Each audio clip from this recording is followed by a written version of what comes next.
चलिए आज हम बात करते हैं limitation of first law of thermodynamics से रिलेटेड हम बात करेंगे। ठीक है, यदि हम फर्स्ट लॉ ऑफ थर्मोडायनामिक्स का स्टेटमेंट के बारे में फोकस करें तो उसका स्टेटमेंट क्या था कि energy neither be created nor be destroyed but it get convert into one form into another form.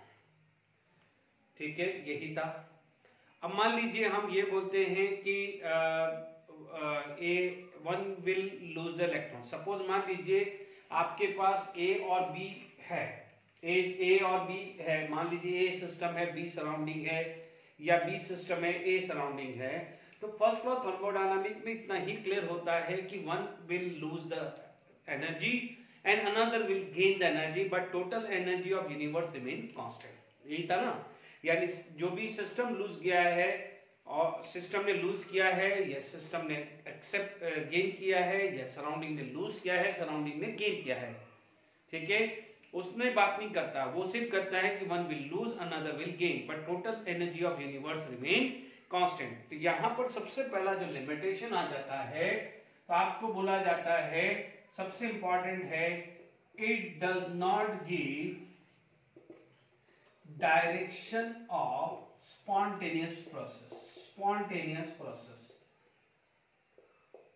यानी उसके बारे में, डायरेक्शंस के बारे में कुछ नहीं दिया है। मान लीजिए वो बोलता है कि ए से बी गया है या बी से ए गया है, एनर्जी ए से बी गया है या बी से ए आया, इसके बारे में कोई डायरेक्शन नहीं दिया है। ये सबसे इंपॉर्टेंट है, it does not give the direction of spontaneous process. ठीक है, दूसरी चीज क्या जाएगा कि it does not explain. It does not explain, अभी मैं spontaneous process non spontaneous process के बाद लेने वाला हूं। आप बोलोगे it does not explain why spontaneous process is irreversible. इसके बारे में भी उसने नहीं बताया है कि इरिवर्सिबल जो है, इरिवर्सिबल, ठीक है, कि यानी जितने भी स्पॉन्टेनियस प्रोसेस है वो इरिवर्सिबल क्यों है। फर्स्ट लॉ से हमें कुछ नहीं पता चला है, हमें ये नहीं पता चला कि ये स्पॉन्टेनियस है भी या नहीं भी। ठीक है, मान लीजिए इसके हिसाब से it does not,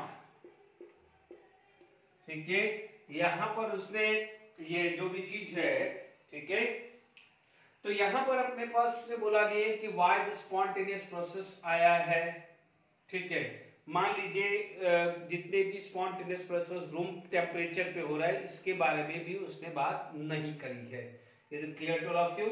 I hope यहां तक समझ में आ रहा है होगा। Okay, no problem.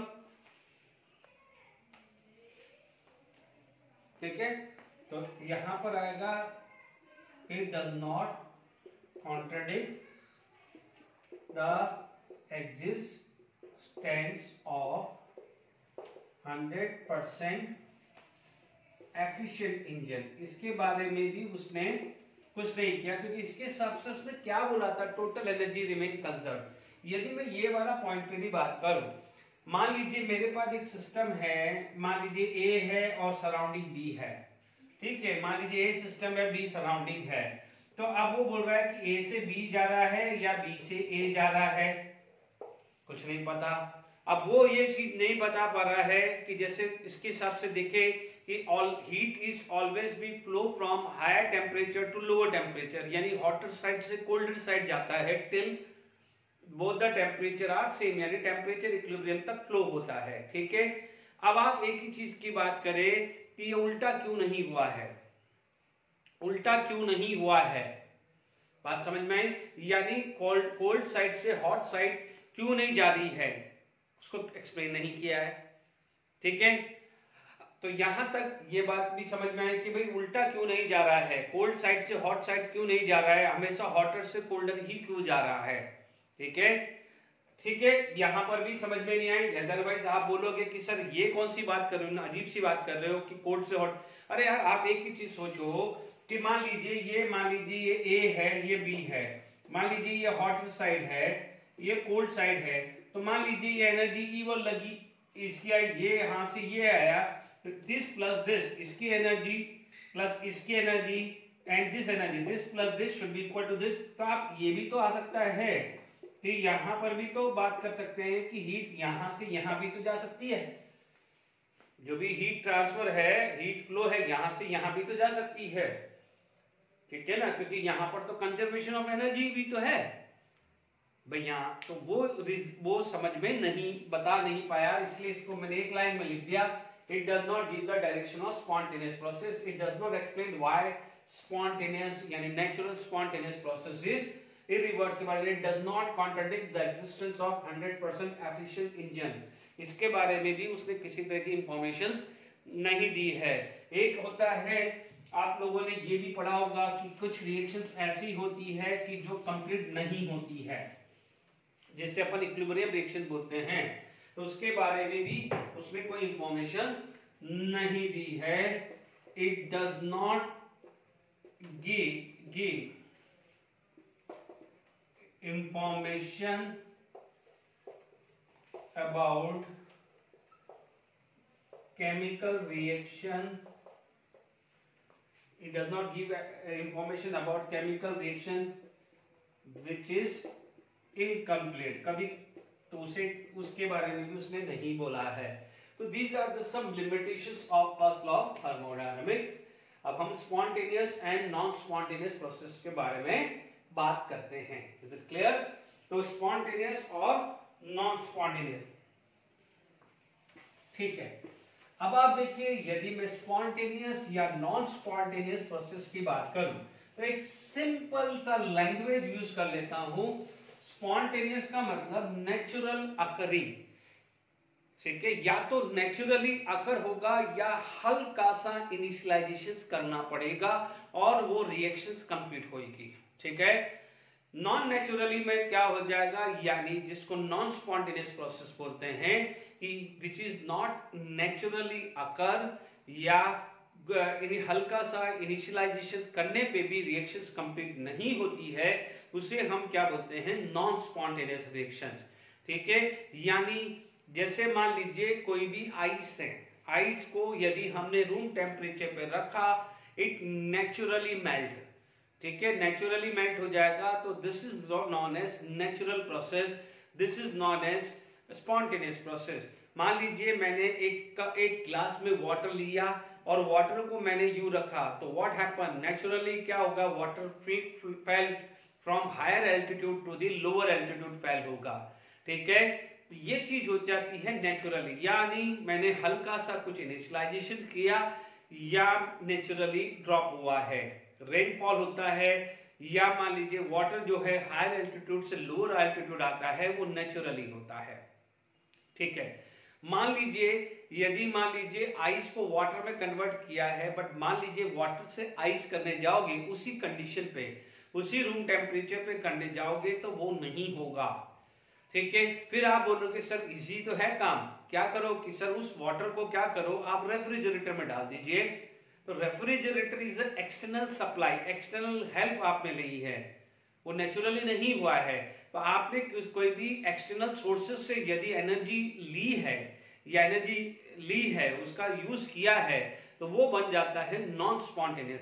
यदि मैं वाटर को रेफ्रिजरेटर में डाल दूंगा तो आइस बन जाएगा, उसे बोलेंगे नॉन स्पॉन्टेनियस, यानी रिएक्शंस आपने कंप्लीट करी with the help of some external sources, उसे क्या बोलते हैं, नॉन स्पॉन्टेनियस। फिर आप बोलते हो कि सर मान लीजिए हमारे घर में क्या करते हैं कि वाटर को मान लीजिए कई जगह आपने देखा होगा, एक अंडरग्राउंड टैंक होता है और एक ओवरहेड टैंक होता है घर में, ठीक है। तो क्या होता है कि नेचुरली यदि कोई वाटर आता है, वाटर सप्लाई होता है, तो गवर्नमेंट की तरफ से कोई भी वाटर सप्लाई आता है, तो पहले आप जनरली कहाँ डालते हैं, जो अंडरग्राउंड टैंक होते हैं वहां पर वाटर आता है।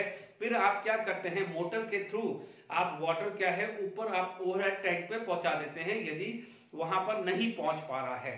तो आप क्या बोलोगे, वहीं क्या है कि मान लीजिए ओवरहेड टैंक ओवरफ्लो हो गया तो वाटर फॉल हो जाएगा नीचे, यानी नेचुरली हुआ। बट आपने अंडरग्राउंड से क्या है वाटर को ओवरहेड टैंक पे लेके गए, उसे क्या बोलेंगे, पंप का यूज किया है। तो पंप क्या है, एक्सटर्नल सोर्सेज, रेफ्रिजरेटर क्या है, एक्सटर्नल सोर्सेज। तो ये बहुत बड़ा डिफरेंस होता है spontaneous and non spontaneous. Spontaneous की जरूरत क्यों पड़ी है, स्पॉन्टेनियस को डिफाइन करने की जरूरत क्या पड़ी है, क्योंकि थर्मोडायनामिक में नेचुरल स्पॉन्टेनियस प्रोसेस के बारे में कोई इंफॉर्मेशन हमें प्रोवाइड नहीं करी है। ठीक है, तो हम बात कर सकते हैं नेक्स्ट आपका जो हेडिंग आ जाएगा spontaneous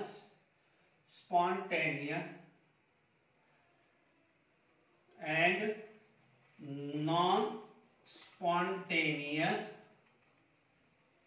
process. Spontaneous and non spontaneous process. ठीक है, नॉन स्पॉन्टेनियस प्रोसेस के बारे में भी बात कर सकते हैं। ठीक है, यदि हम सबसे पहले यदि डेफिनेशंस बात करें स्पॉन्टेनियस प्रोसेस की,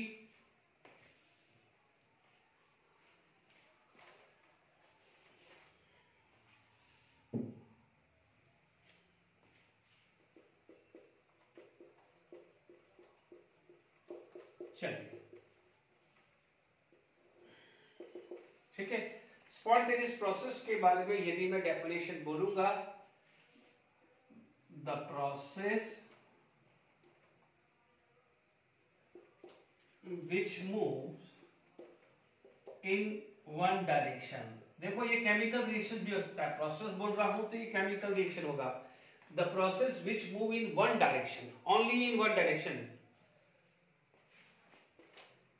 of its own, या तो अपने आप से हो जाएगा यानी of its own और with proper इनिशियलाइजेशन।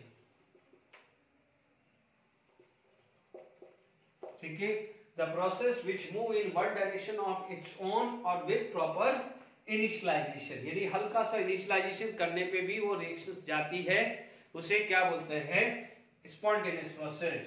तो आप क्या बोलोगे, it is always irreversible process, उसे इरिवर्सिबल प्रोसेस। ठीक है, it is always be irreversible process. तो आई होप यहां तक समझ में आ गया है। ठीक है, आप प्रॉपर इनिशियलाइजेशन भी बोल सकते हैं, रिवर्सिबल प्रोसेस। तो अब आप इसमें एक लाइन भी ऐड कर सकते हैं कि अंडर सुटेबल कंडीशन भी लिखना चाहो तो आप लिख सकते हैं कि जैसे यहां पर भी लिख सकते हैं कि अंडर सुटेबल कंडीशन या सुटेबल सेट ऑफ कंडीशन भी लिख सकते हैं। ठीक है ना, अंडर सुटेबल कंडीशन। तो आप इसको क्या बोल सकते हैं, स्पॉन्टेनियस प्रोसेस। अब मान लीजिए यदि ये चीज नहीं हुई तो आप उसको क्या बोलोगे, नॉन स्पॉन्टेनियस प्रोसेस। ठीक है, यदि ये नहीं हुई है तो क्या बोलोगे, स्पॉन्टेनियस प्रोसेस। ठीक है, तो आप it is always be irreversible process, all natural process are spontaneous. ठीक है ना, क्योंकि जितने भी नेचुरल प्रोसेस है वो अपने आप से तो हो रहे हैं, नेचुरल प्रोसेस अपने आप से हो रहा है, free fall of a water from higher altitude. ठीक है, तो all the natural process are spontaneous process हो रहा है। आई होप यहां तक समझ में आ गया होगा। ठीक है, अब देखिए इसी पे बाद हम डेफिनेशंस लिख देते हैं नॉन स्पॉन्टेनियस प्रोसेस की। ठीक है, या एक काम करते हैं, पहले एग्जांपल्स ले लेते हैं सारे। ठीक है, ठीक है, तो यहां तक समझ में आ गया है, the process which move in one direction of its own और with proper initialization under the suitable set of condition, या this it is always a reversible process. और जितने भी नेचुरल है वो स्पॉन्टेनियस प्रोसेस है, क्योंकि वो सिर्फ अपने आप से ही होते हैं। ठीक है, अब मैं यहां पर कुछ एग्जांपल ले लेता हूं स्पॉन्टेनियस प्रोसेस की। ठीक है,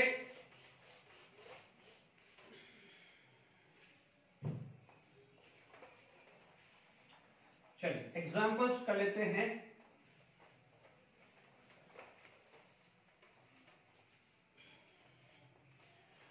देखिए यहां पर आप बात करते हैं examples of spontaneous process without initialization. ठीक, गलत लिख दिया, विदाउट इनिशियलाइजेशन नहीं लिखना है आपको, या विद नो, विदाउट नहीं लिखे तो चलेगा।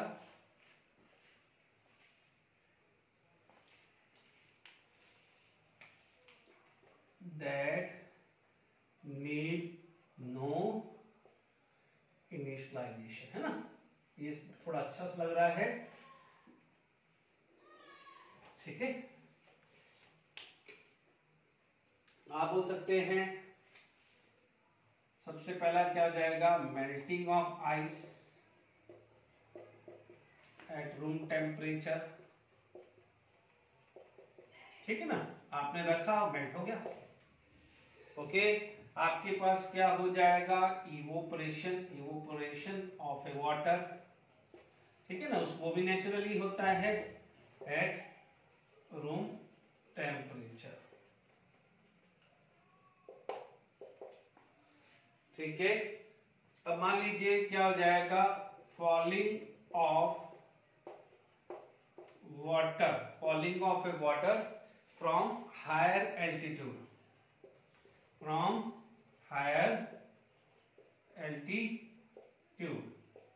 ठीक है। हायर एल्टीट्यूड से क्या हो जाएगा, फॉलिंग ऑफ ए वाटर होता है diffusion of 2 or more gases, ये भी होता है diffusion of A 2 or more gases भी हो सकता है, ठीक है। यहां तक भी आ गया है, ये मेरे हिसाब से सफिशिएंट एग्जांपल है, ठीक है। मान लीजिए आपके पास ये, आई होप यहां तक सफिशिएंट एग्जांपल है, ठीक है। डिफ्यूजन ऑफ ए 2 गैस और मोर गैस, या फिर आप ये बोल सकते हैं कि ये भी आ गया है। मान लीजिए आपके पास 2 गैस है, एक हायर प्रेशर पे है, एक लोअर प्रेशर पे है, तो इसका मतलब क्या हुआ कि गैस द फ्लो, या आप ऐसा लिख दीजिए, flow of a gas from higher pressure to lower pressure, तो ये भी नेचुरली होगा ना बच्चों, ठीक है। Flow of a gas from higher pressure to the lower pressure, ठीक है, ठीक है। तो flow of a gas from higher pressure to the lower pressure हो गया। फिर आप बोल सकते हैं कि flow of a heat from hotter side to the colder side, ठीक है। ये सारी चीजें आ गया है। या मान लीजिए ये भी ले सकते हैं कि dissolving ammonium chloride in a water, आराम से हो सकता है, ठीक है। ये भी बोल सकते हैं कि flow of heat from hotter body to colder body, ठीक है। तो ये सब क्या है, आपके स्पॉन्टेनियस एग्जाम प्रोसेस हैं, जहां पर किसी भी तरह की इनिशियल हीट की रिक्वायरमेंट नहीं है। आई होप समझ में आ गया होगा। मेल्टिंग ऑफ आइस अपने आप से हो गई, इवोपरेशन ऑफ ए वाटर अपने आप से हो गया, falling of a water from higher altitude, ठीक है। डिफ्यूजन ऑफ ए 2 और मोर गैसेस हुआ, जैसे अपन फूड बनता है, घरों में फूड बनता है, या मान लीजिए कोई गैस सिलेंडर है, ये अपने आप से क्या हो जाता है, यदि लीकेज होता है तो पूरे रूम में वो स्प्रेडिंग हो जाती है। Dissolving ammonium chloride in a water, flow of a heat from hotter body to the colder body, ठीक है। जैसे मान लीजिए टी है, हॉट टी है, टी बनी है, टी को जैसे रूम में रखोगे, देखो टी बनाई उसकी बात नहीं कर रहा हूं मैं, टी को जो है वो रूम में रखा आपने, तो क्या हो जाएगा, टी गेट कूल, ठीक है।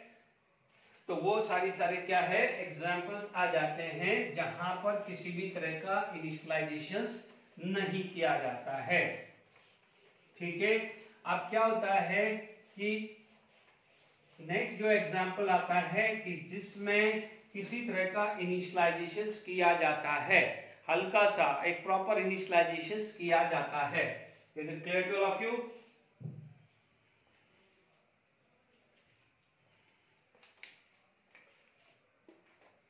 That need initialization,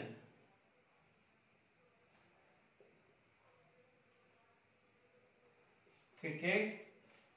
अब देखिए यहां पर आपके पास ले सकते हैं कि जैसे मान लीजिए C+O2 इफ CO2 हल्का सा इनिशियल में हीट आपने दे दिया, या मान लीजिए CH4 प्लस O2 कंबस्टन करने के लिए पहले हल्का सा जलाना तो पड़ता है ना, CO2 प्लस वाटर आ गया है। ओके, तो यहाँ पर भी क्या है, इनिशियलाइजेशन आपको किया है। मान लीजिए ये सॉलिड, ये गैस, ये गैस, ये गैस, ये लिक्विड, ये मान लीजिए गैस मान लिया, या गैस मान लिया, CH4 गैस मान लिया। ठीक है, तीसरा क्या हो जाएगा, कैंडल आ जाएगा।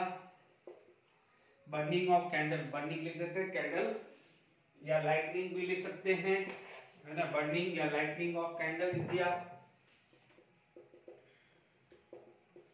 Lightning of candle. ठीक है ना, आपको हल्का सा इनिशियलाइजेशन चाहिए होता है। मान लीजिए कैल्शियम कार्बोनेट है, उसको आपने पहले इनिशियल हीट कर दिया तो अपने आप से CaO प्लस CO2 बन जाता है। तो these are the some example जहां पर क्या है, हल्का सा इनिशियलाइजेशन देना पड़ता है स्पॉन्टेनियस प्रोसेस। क्लियर हुआ कि नहीं हुआ? तो I hope example of spontaneous process आपको क्लियर हो गया होगा। ओके, नॉन स्पॉन्टेनियस प्रोसेस बिल्कुल है, सिंपल है, जहां पर नॉट लगा दो, स्पॉन्टेनियस में नॉट लगा दो, बात कर रहा हूं। तो क्या हो जाएगा, आप ये बोलोगे the process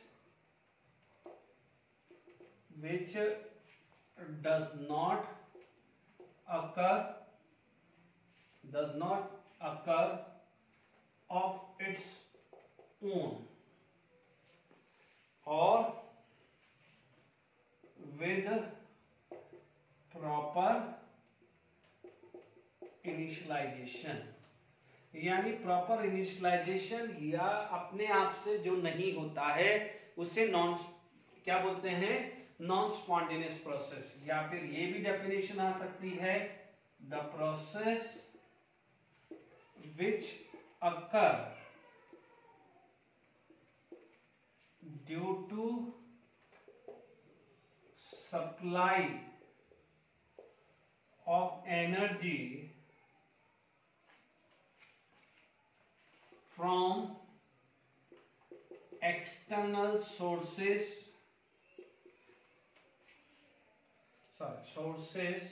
external, the process which occur due to supply of energy from external sources continuously during process.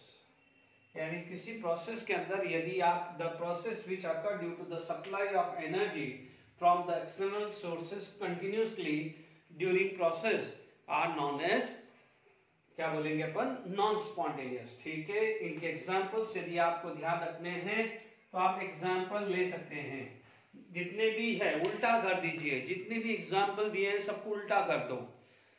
आप क्या करोगे कि गैस को आपने हायर से लोअर आता है तो आपको लो से हाई देना हो। ठीक है, यानी आप इसका एग्जांपल ले सकते हैं कि आप बोलोगे flow of a gas from lower pressure to higher pressure. अब आप देखो हायर प्रेशर, यदि आपको लोअर प्रेशर से हायर प्रेशर देना है तो आप क्या बोलोगे, ये है ना, ये लोअर से हायर देना है तो अपने आप से तो नहीं जाएगा ना, अपने आप से क्या होता है, हायर से लोअर जाता है। ठीक है, तो अब आप देखोगे flow of a gas from lower pressure to this. अब आपको ये करना है तो बिना एक्सटर्नल हेल्प के नहीं पॉसिबल है। तो आप बोलोगे by using external sources, by using external source, किसी भी एक्सटर्नल सोर्स से आपने ये पॉसिबल कराया है।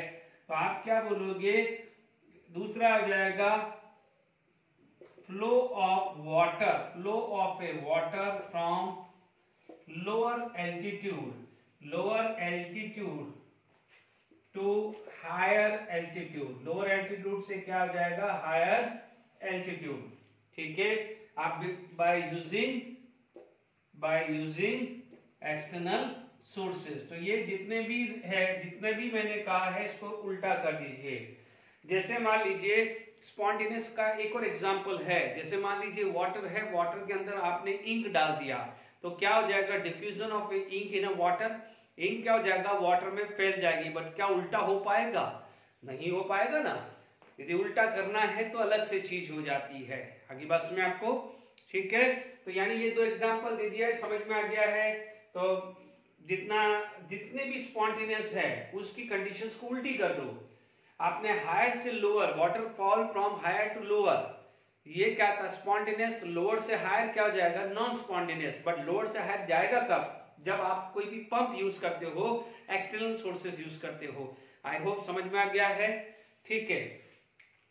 अब यानी आपको यदि इस स्पॉन्टेनियस या नॉन स्पॉन्टेनियस प्रोसेस के बारे में यदि बिल्कुल पता करना है तो आप एक ही चीज का ध्यान रखना है कि स्पॉन्टेनियस प्रोसेस के लिए आप दिमाग में एक वर्ड ले लीजिए, पॉसिबल प्रोसेस, ठीक है। यानी आप स्पॉन्टेनियस प्रोसेस को एक सिंपल सा लिख दीजिए, ये बहुत इंपॉर्टेंट चीज है, ये आगे काम लेने वाला हूं।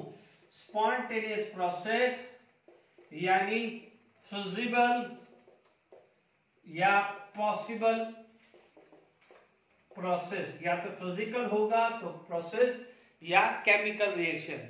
यदि ये चीज का खासकर आपको ध्यान रखना है, ये खासकर ध्यान रखना है कि जितना फिजिबल या पॉसिबल प्रोसेस होगा उसे हम स्पॉन्टेनियस प्रोसेस बोलेंगे। अब एक ही चीज को समझने की जरूरत है कि मान लीजिए आपने क्या बोला था, what is the definition of spontaneous process. हमारे को बोला था the process occur in A one direction, यानी ए से बी जा रहा है या बी से ए जा रहा है, यानी एक ही डायरेक्शन में जा रहा है। तो आप थोड़ा सा इरिवर्सिबल प्रोसेस की डेफिनेशन समझिए। हमने वहां पर पढ़ा था कि there is a two type of forces, one is driving forces, another is opposing forces. If there is a large difference in the driving forces and opposing forces, तो driving forces dominate होता है, इसलिए one sided reaction होती है। Irreversible process के अंदर driving force is dominated over opposing force. तो अब आप देखिए यहां पर आपके पास बात करेंगे कि यहां पर आप बोलोगे responsible factor for spontaneous process. यदि स्पॉन्टेनियस प्रोसेस के लिए क्या फैक्टर रिस्पॉन्सिबल है, तो आप बोलोगे स्पॉन्टेनियस प्रोसेस के लिए एक ही चीज आ जाती है which is known as driving force, ठीक है। ड्राइविंग फोर्स जो है वो एक रिस्पॉन्सिबल है स्पॉन्टेनियस प्रोसेस को, ठीक है। तो मैं क्या लिख सकता हूं, this driving force is responsible for spontaneous process. अब आप देखिए ड्राइविंग फोर्स है, ठीक है। तो यहां पर आप ये तो क्लियर हो गया। तो अब हमारे पास नेक्स्ट चीज आ जाती है कि क्राइटेरिया फॉर स्पॉन्टेनियस प्रोसेस, यानी हमें पता कैसे चले कि क्या क्या क्राइटेरिया है किसी भी स्पॉन्टेनियस प्रोसेस के लिए। हाँ, ये चीज तो समझ में आ गया है कि ड्राइविंग फोर्स है जो रिस्पॉन्सिबल है, ये तो समझ में आ गया कि driving force is responsible for spontaneous process, but क्या क्राइटेरिया है।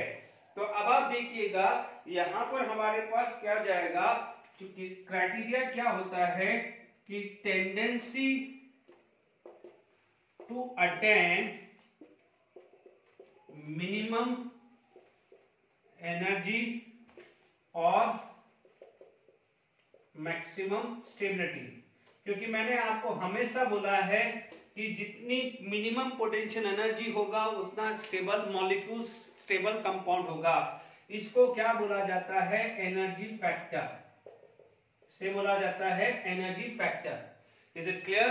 दूसरा क्राइटेरिया जो होता है कि टेंडेंसी टू अटेन मैक्सिमम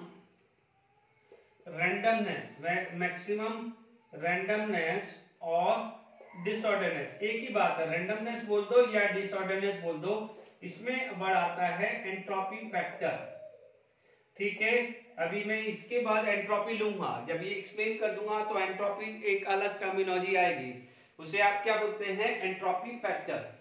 तो क्या होता है कि कोई भी प्रोसेस है या कोई भी केमिकल रिएक्शंस है तो डेफिनेटली स्पॉन्टेनियस प्रोसेस करने के लिए ड्राइविंग फोर्स अप्लाई होता है।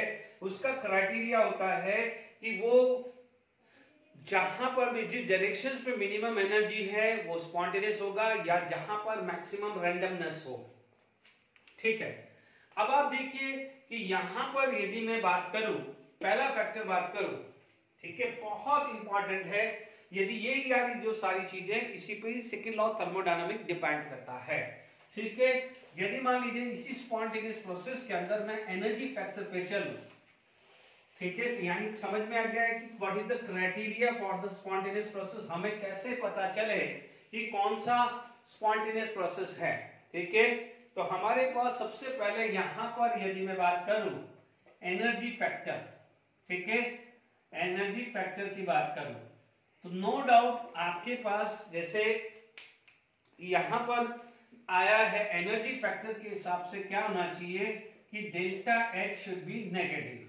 ठीक है, यही हुआ है, delta H should be negative, यानी या जिस भी रिएक्शंस के अंदर डेल्टा एच नेगेटिव है वो स्पॉन्टेनियस प्रोसेस होगा। ठीक है, डेल्टा एच इज नेगेटिव तो ये क्या होगा, स्पॉन्टेनियस प्रोसेस, यानी स्पॉन्टेनियस प्रोसेस आ गया। डन, यही हुआ ना, पहला क्राइटेरिया यही तो बोल रहा है कि क्योंकि आप बोलो कि मिनिमम एनर्जी का मतलब लॉस ऑफ एनर्जी, यानी साइन क्या होता है, नेगेटिव साइन, क्योंकि हमारे को पता है कि लॉस होता है तो माइनस, गेन होता है तो प्लस होता है।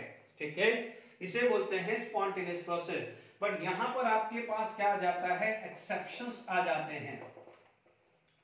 ठीक है, क्योंकि एक्सेप्शंस क्या आ जाता है, पहला एक्सेप्शंस क्या आता है, H2O सॉलिड से H2O लिक्विड। ठीक है, यदि मान लीजिए यहां पर क्या है, डेल्टा एच पॉजिटिव है, डेल्टा एच पॉजिटिव है, बट स्टिल क्या हो जाएगा, ये होते हैं स्पॉन्टेनियस, ये होते हैं, यानी आप देखेंगे ये है, मान लीजिए H2O लिक्विड से क्या जाएगा, H2O गैस आ गया। ठीक है, तीसरा केस मान लीजिए आपके पास NH4Cl plus aqueous, NH4 plus aqueous plus Cl minus aqueous. ठीक है, इन सब के अंदर क्या आता है, डेल्टा एच पॉजिटिव आ जाती है। ठीक है, but still they are spontaneous process. तो यहां पर क्या है, एनर्जी फैक्टर में मिनिमम एनर्जी तो चल रहा था, तो यहां पर क्या होगा कि अब एंथैल्पी चेंज नेगेटिव होगा, तो वो अब क्राइटेरिया नहीं रहा। ठीक है, यानी क्या हो जाएगा कि ये एग्जांपल से क्लियर हो गया कि सिर्फ एनर्जी फैक्टर से ही हम डिसाइड नहीं कर सकते हैं कि ये स्पॉन्टेनियस है या नहीं। बात समझ में आ रही कि नहीं आ रही? क्योंकि अभी हमारे पास पहला क्या था, enthalpy should be negative, but ये वाला एग्जांपल देखोगे तो इन सब के अंदर एंथैल्पी पॉजिटिव है, क्योंकि आप देखेंगे यदि आइस है, आइस क्या होती है, सॉलिड, उसमें से हीट एब्जॉर्ब होगी तभी तो मेल्ट होगा। H2O लिक्विड है, H2O लिक्विड है, उसमें से यदि आप देखेंगे कि यदि वाटर को आप सनलाइट के प्रेजेंस में रखते हो या समर सीजन में देखोगे तो समर सीजन में इवोपरेशन ज्यादा होता है, तो आप बोलोगे यहां पर भी हीट इनपुट होगी तभी वो बनेगा। यानी these are the some cases जहां पर डेल्टा एच पॉजिटिव है। इससे क्लियर हो गया कि एंथैल्पी फैक्टर यानी energy factor is not only the responsible factor, यानी एक उससे नहीं चला सकते हैं। तो ये समझ में आया कि नहीं आया? ठीक है, नो डाउट जितने भी नेगेटिव प्रोसेस हैं, डेल्टा एच नेगेटिव है, वो स्पॉन्टेनियस होती है, उसके लिए मैं मना नहीं कर रहा हूं, बट ये नहीं है कि this is the only criteria. समझ में आया? क्योंकि ये कुछ एग्जांपल्स हैं जहां पर डेल्टा एच पॉजिटिव है तो भी वो स्पॉन्टेनियस है। तो ये ही सिर्फ कह देना कि if any reaction have a delta H negative is spontaneous तो गड़बड़ हो जाएगी। ठीक है, क्योंकि डेल्टा एच पॉजिटिव होती है तो भी स्पॉन्टेनियस होता है, इसीलिए हमारा दूसरा फैक्टर जानना जरूरी है। Is it clear to all of you?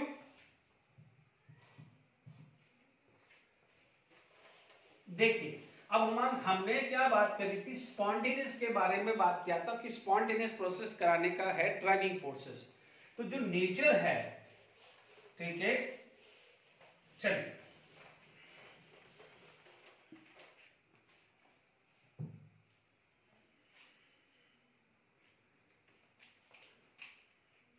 देखिए, सेकंड क्राइटेरिया आपका आता है एंट्रोपी क्राइटेरिया। हालांकि अभी एंट्रोपी नहीं लिखता हूं, तो अभी एंट्रोपी अपन एक्सप्लेन नहीं किया है, ठीक है। यहां पर आपके पास आ जाता है मैक्सिमम डिसऑर्डरनेस और रैंडमनेस, ठीक है। उसको अभी अपन आगे बात करेंगे। डिसऑर्डरनेस और रैंडमनेस को जो मेजर करते हैं उसे बोला जाता है entropy factor. Is it clear? तो अब आप देखिए यहां पर क्या है, नेचर, ठीक है। तो आप यहां पर आप बात क्या कर सकते हैं, नेचर, ठीक है। Nature tend to be spontaneous, ठीक है। अब यहां पर यदि वो स्पॉन्टेनियस है तो मीन्स क्या हो जाएगा, इसका मतलब क्या हो जाएगा, it will move from lower probability to higher probability. यानी ये ऐसे सिस्टम से जाएगा, मतलब state, lower probability state to higher probability state, lower probability state to the higher probability state. इसका मतलब जब प्रोबेबिलिटी बढ़ जाती है तो उसको क्या बोला जाता है, रैंडमनेस। क्या बोला जाता है, randomness. Is it clear to all of you?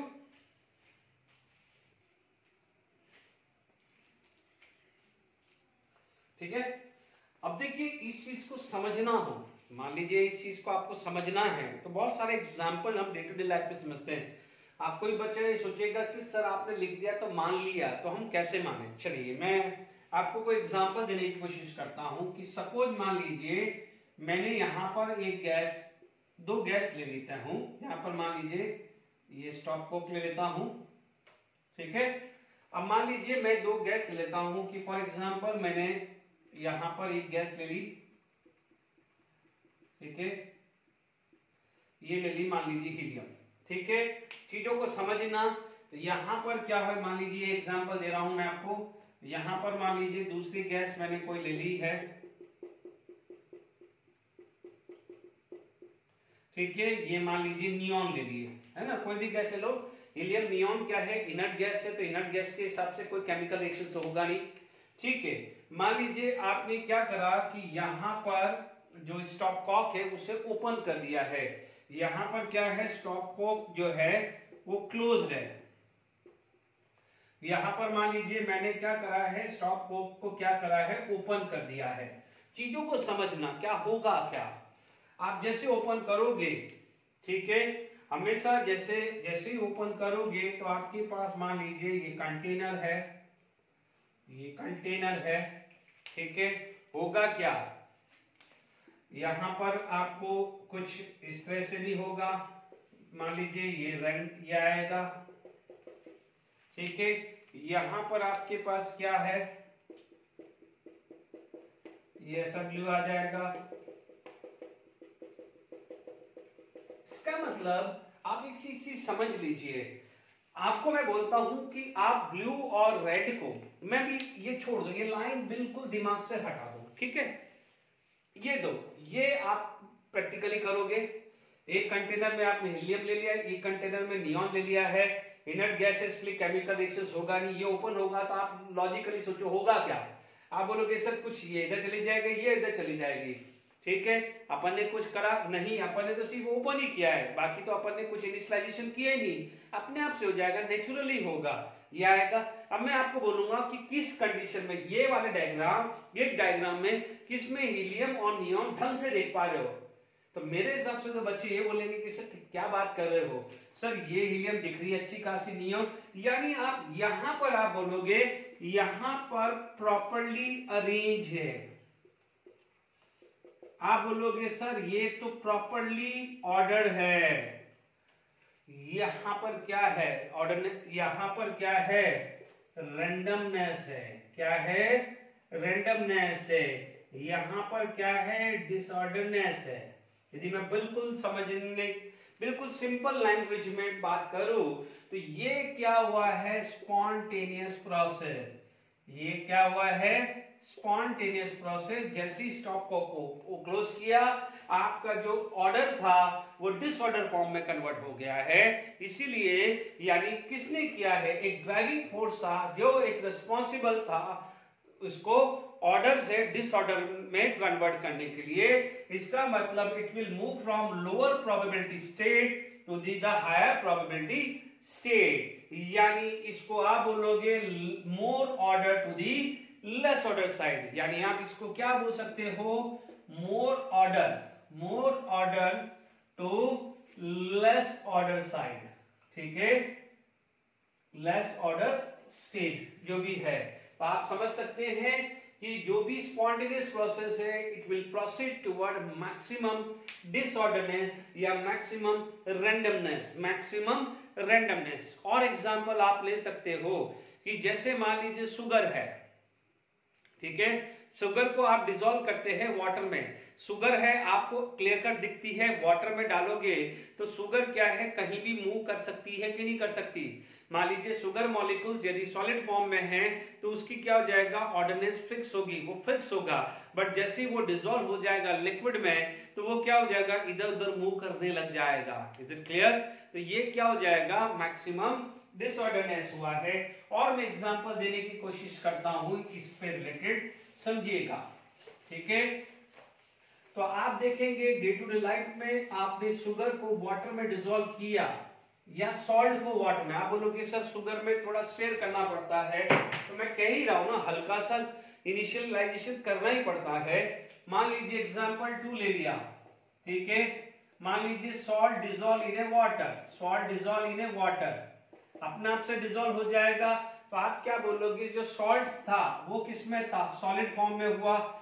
जब सॉल्ट सॉल्यूशन बना तो सॉल्ट सॉल्यूशन जैसे ही बना है तो आप क्या बोलोगे, इसमें रैंडमनेस बढ़ जाएगी, क्योंकि आप देखेंगे कि जो सॉल्ट सॉलिड फॉर्म में था उसका ऑर्डिनेंस फिक्स थी, बट जैसे वाटर में हुआ तो वो तो कहीं भी इधर से उधर घूम सकता है ना, तो रैंडमनेस बढ़ी।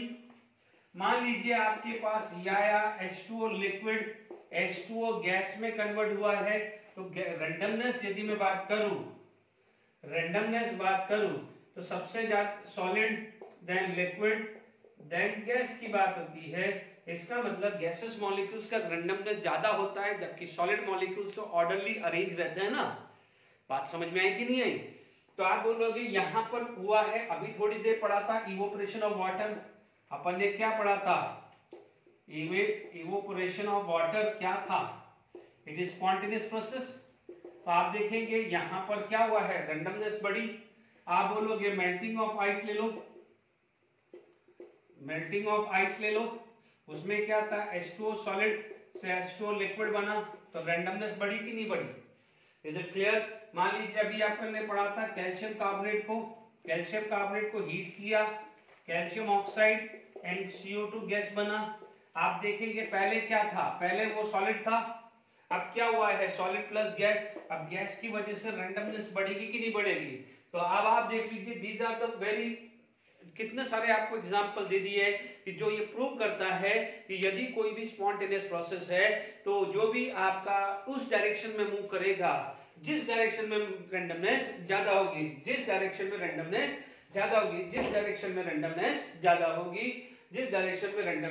ज्यादा होगी, तो solid is going to be process, if it is going to be spontaneous, move toward that directions where randomness, disorderness is more. ठीक है, तो आपके पास क्या हो जाता है, दो क्राइटेरिया हमने पढ़ा है, one is minimum energy and second is maximum entropy, maximum randomness, maximum disorderness. But make sure दोनों इंडिविजुअल फैक्टर से ही काम चलने वाला नहीं है, दोनों फैक्टर आपको जरूरत है। यानी क्या होता है कि आप सिर्फ एनर्जी फैक्टर से काम नहीं चला सकते या सिर्फ एंट्रोपी फैक्टर से काम नहीं चलेगा, दोनों फैक्टर का यूज होना पड़ेगा। ठीक है, हो सकता है कि कहीं जगह सिर्फ एनर्जी फैक्टर से चले जाए जहां पर एंट्रोपी काम नहीं कर पा रहा हो, या एंट्रोपी से चला जाए जहां पर एनर्जी काम नहीं कर पा रहा हो, बट मैक्सिमम केस में एनर्जी एंड एंट्रोपी फैक्टर दोनों लेना पड़ेगा। अब हम आगे बात करते हैं, ये है क्या, रैंडमनेस, डिसऑर्डरनेस होता क्या है। ठीक है, तो हम आगे बात करते हैं एंट्रोपी की। ठीक है, नेक्स्ट जो टॉपिक आ जाता है एंट्रोपी। ठीक है, तो एंट्रोपी यानी ये जो चीज समझाई है ना, ये रैंडमनेस, ये है सभी एंट्रोपी, यानी आपको कहीं ज्यादा दूर जाने की जरूरत भी नहीं है। ठीक है, तो आप देखेंगे नेक्स्ट जो चीज आ जाएगी एंट्रोपी। ठीक है, तो entropy is represent by S. ठीक है, एंट्रोपी रिप्रेजेंट बाय एस, तो आप क्या बोलोगे कि it measure degree of randomness. Sorry मैंने डेफिनेशन नहीं लिखा। It measure degree of randomness और डिसऑर्डरनेस। ठीक है, यानी this is the thermodynamic quantity, it measure the degree of randomness और disorderness. Make sure this is the thermodynamic क्या है, क्वांटिटी। Is it clear? अब आप देखिए it is intensity extensive properties, it is extensive properties. ठीक है, आप बोलोगे इट इज स्टेट फंक्शन, ये होता क्या है, एक स्टेट फंक्शन होता है। Is it clear? तो it measure the degree of randomness और डिसऑर्डरनेस। ठीक है, तो आप इसमें स्टेट फंक्शन है तो आप बोल सकते हो delta S equal to S final minus S initial बोल सकते हैं, या बोल सकते हो delta S equal to S of product minus S of reactant, S of product minus S of reactant. ठीक है, तो आप बोलोगे यहां पर आ जाएगा delta S zero, no change in entropy, no change in entropy, और मान लीजिए delta S greater than zero, delta S less than zero, delta S greater than zero यानी प्रोडक्ट का बड़ा है, तो आप बोलोगे एंट्रोपी इंक्रीजेस। ठीक है, delta S less than zero है तो आप बोलोगे entropy decreases. Is it clear? तो measure the degree of randomness, disorderness, it is extensive properties, क्योंकि ये है तो एनर्जी ना, this is the energy, it is the state function, state function है तो मैंने आपको समझा दिया है। अब मान लीजिए इसका फॉर्मूला है या मैथमेटिकली समझा देंगे, तो आप ध्यान दीजिएगा एंट्रोपी इंक्रीज हुआ है तो आप बोलोगे रैंडमनेस इंक्रीजेस। ठीक है, रैंडमनेस या डिसऑर्डरनेस इंक्रीजेस, यहां आप बोलोगे randomness decreases. Is it clear? यहां पर आप बोलोगे no change in the randomness. ठीक है, तो एंट्रोपी का फॉर्मूला हुआ है। अब एंट्रोपी को मैथमेटिकली लिख सकते हैं।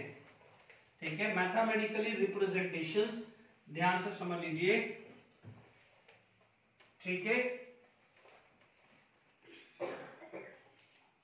तो आप देखेंगे the mathematical representation delta S equal to Q reversible by T, Q reversible by T. This is the formula, mathematical formula. Make sure this is applicable for reversible process. यानी आप बोलोगे कि जैसे मान लीजिए यहां पर आपके पास सिस्टम है, ठीक है, ये सराउंडिंग है, ये सराउंडिंग है, ठीक है, मान लीजिए Q है, वो हीट सराउंडिंग से सिस्टम भी जा रहा है और सिस्टम से सराउंडिंग भी जा रहा है।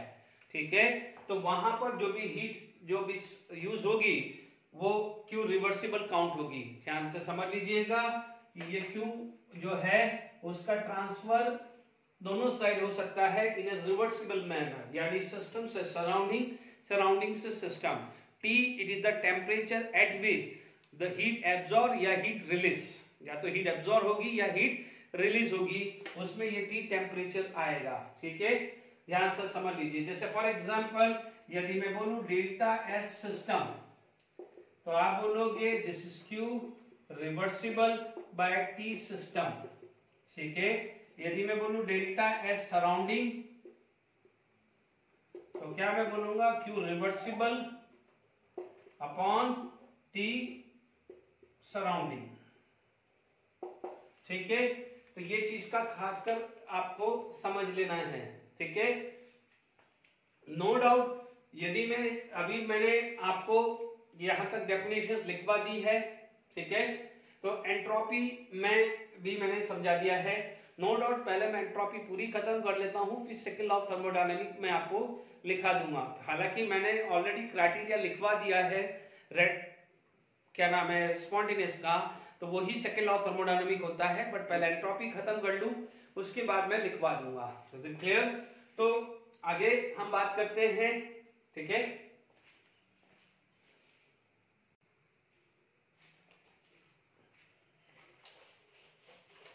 ठीक है, तो यहां पर अपन यूनिट की भी बात कर सकते हैं। जैसे यहां पर आपके पास यूनिट की बात करें तो यूनिट ऑफ एंट्रोपी की बात करें, ठीक है, तो आप बोलोगे इसकी यूनिट होती है जूल पर केल्विन। ध्यान दीजिएगा नॉट डिग्री सेल्सियस, यहाँ पर टेम्परेचर चेंज टेम्परेचर नहीं है, या कई बार इसको कैलोरी पर केल्विन भी आ सकता है, ठीक है। यूनिट ऑफ एंट्रोपी जूल पर केल्विन और कैलोरी पर केल्विन, ठीक है। अभी हम कुछ एग्जांपल्स जो है एंट्रोपी के क्योंकि वो कर लेते हैं जहां पर एंट्रोपी चेंजेस आते हैं, ठीक है, क्योंकि आज लेक्चर में तो खत्म नहीं हो पाएगा, नेक्स्ट लेक्चर के अंदर ही फैक्टर अफेक्टिंग एंट्रोपी करा पाऊंगा, ठीक है। फिर भी देख लेते हैं कि एग्जांपल, बहुत अच्छे एग्जांपल्स हैं, एग्जांपल्स ऑफ एंट्रोपी चेंजेस, ठीक है, एग्जांपल ऑफ एंट्रोपी चेंजेस।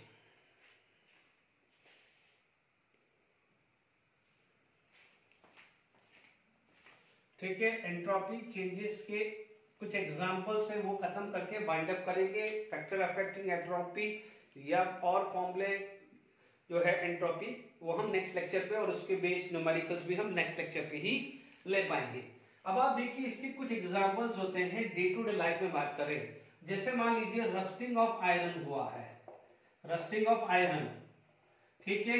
आप मान लीजिए आयरन रॉड है, अपन मार्केट से आयरन रॉड लाते हैं तो वो प्रॉपर्ली अरेंजमेंट होता है, बट रस्टिंग हो जाता है तो वो क्या होगा, वो हमारे लिए खराब होता है। इसका मतलब यहां पर क्या होगा, एंट्रोपी इंक्रीजेस, क्या होता है, एंट्रोपी इंक्रीजेस, क्योंकि आपको पूछा जा सकता है कि in which of the following entropy increases, ये एग्जांपल्स आएंगे, ठीक है। तो यहां पर में एंट्रोपी है इंक्रीजेस हुआ है। दूसरा जो है मान लीजिए आप बात करते हैं entropy of graphite is greater than entropy of A graphite is greater than entropy of diamond, ठीक है। डायमंड में का स्ट्रक्चर बहुत सिस्टमैटिक है ग्रेफाइट से, क्योंकि ग्रेफाइट का जब आप स्ट्रक्चर आप देखते हैं तो नो डाउट कार्बन के 4 वैलेंस इलेक्ट्रॉन होते हैं, बट ग्रेफाइट का एक इलेक्ट्रॉन फिर भी फ्री होता है, इसीलिए graphite is known as good conductor of heat and electricity. जबकि डायमंड के अंदर all the 4 valency are satisfied by carbon, ठीक है। ये आप पी ब्लॉक या इनिशियल क्लासेस में भी डायमंड और ग्रेफाइट का स्ट्रक्चर पढ़ा है, ये प्रॉपर्ली अरेंजमेंट है, ऑर्डरली है, जबकि ये इसके अंदर डिसऑर्डरनेस ज्यादा है, और जहां पर डिसऑर्डरनेस ज्यादा होगी वहां एंट्रोपी ज्यादा होगी। तो बहुत अच्छी चीज है, ये भी एग्जांपल आप क्लियर देख लीजिएगा, डन, ठीक है। अब मान लीजिए अभी थोड़ी देर पहले मैंने जो एग्जांपल दिए हैं, ठीक है, देखिए मान लीजिए NH4Cl था प्लस एक्वस लिया, it is going to be form NH4 plus aqueous NCl minus aqueous. आपको ऐसा नहीं लिखेगा, आपको बोलेगा NH4Cl डिसॉल्व इन वाटर, तो क्या होगा, तो डिसोल्यूशन ऑफ NH4Cl, आपको ऐसा नहीं लिखेगा, आपको ऐसा लिखा मिलेगा, जैसे मान लीजिए थर्ड है, आपको मिलेगा डिसोल्यूशन ऑफ NH4Cl, ठीक है। तो उसमें क्या होगा, तो आप बोलोगे NH4 का डिसोल्यूशन हुआ तो एंट्रोपी क्या हुआ, इंक्रीजेस हुआ, ठीक है। क्यों, क्योंकि ये आ गया है एक्वस फॉर्म में, तो दिस इज इंक्रीजेस, क्यों, क्योंकि ये सॉलिड था, सॉलिड से यदि एक्वस यानी लिक्विड फॉर्म में आएगा तो रैंडमनेस बढ़ जाती है, ठीक है। मान लीजिए आप ये चीज समझ लीजिए, जैसे